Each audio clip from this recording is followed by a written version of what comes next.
Set up a SQL Server development playground in minutes. Next on Tales from the Field. Loading you. Step 3. Think real hard about what you want to be. Step 4. Everybody just do your thing. Wake up, today's gonna be a good day. If this is your first time making it over to Tales from the Field, give us a like and give us a subscribe. We have a community roundtable every Tuesday where we feature content from the community. Could be blogs, could be videos. If you're a creator, we'd love to hear about what you're doing. But also, if you're looking for content from the community, this is a great space to find it. Also, on Wednesday, we drop an MS Tech Bits where we have a technical video on a particular subject. You're watching one of those right now. Now, let's get on to what you came here for, the content. So we're going to be using Docker Desktop. We're going to be using Docker Desktop for this. And we're using a container. So a container is a standard unit of a software that packages up code and all its dependencies so an application can run quickly and reliably on one computing environment to another. In this case, SQL Server is our application, and the environment just happens to be my desktop. We can run this. There can be Docker containers with Windows operating systems or Linux. We're going to use this doing Linux. So we're using SQL on Linux as well. This is standard, lightweight, secure, really, really easy way for us to be able to create an environment that we want to be able to utilize. So as you can see, I have Docker Desktop on my left-hand side.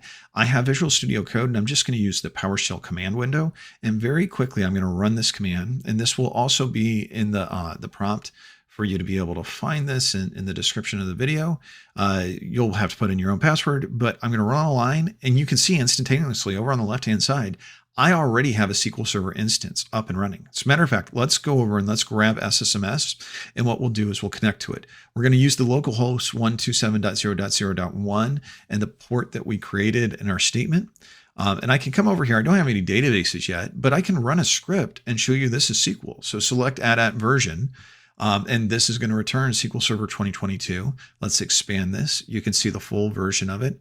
I did this and I got the latest image. We're on running on Developer Edition, which has all the features of Enterprise. So you can really experiment with this locally. Let's go over and let's show that you can create a script. So the only difference is the file paths on this, because this is Linux. I'm going to have to use a file system that utilizes Linux instead of typical Windows directory. But this is a fairly complex database setup that we'll use for other demos. But I've got a partition table, multiple file groups that are associated with different data files. I've got a clustered index, I've got a non-clustered index, and various forms of page and row compression on each. I can refresh this and I show, boom, there's my database. Everything's up and running. Now, if I wanted to, one of the things I can do is at this point in time, I could go back over to Docker because I might want to create a directory. Maybe I want to upload a backup. Also remember, don't put any PII stuff locally on your machine. This is good for experimentation locally. But when you've got your own environment, you want to make sure that you don't have any production sensitive data. Now, looking at this, I'm going to just do a quick command where I show you how to be able to take a look at what Dockers I have running. I'm going to do a Docker, and then I'm going to do ps-a. That just lets me know what's running. And it's the same thing I can get from the GUI. But in case you're not running the GUI, this lets you know. And so in this case, now I need to go and create a backup directory where I'm going to upload my file to. The backup folder isn't natively there. So you can see here's the path. I'm going to do a Docker exec-it Jarvis mkdir make directory var option msql backup.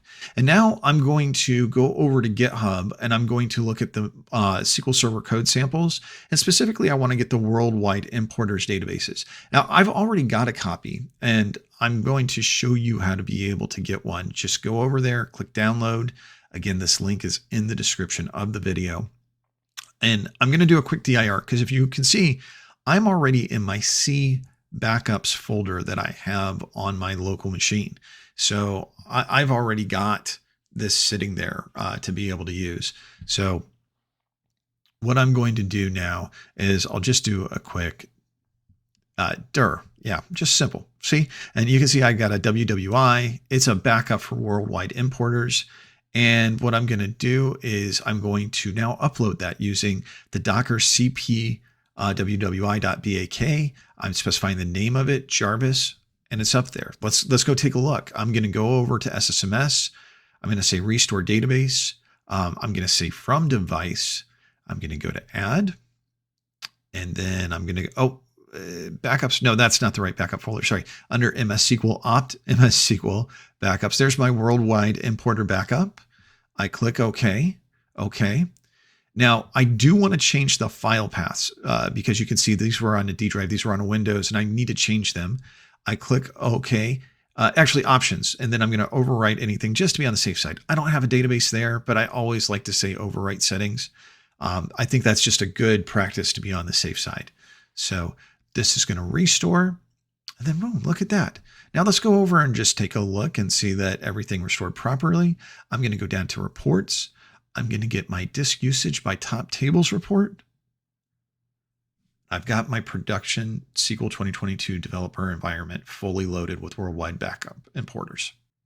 So what did we just cover? We covered how you could set up an environment using Docker, grabbing an image for free to be able to get SQL Server Developer Edition and begin working with it. Remember, this is going to be in your local environment, and a best practice is any sensitive data should not be restored to your local environment.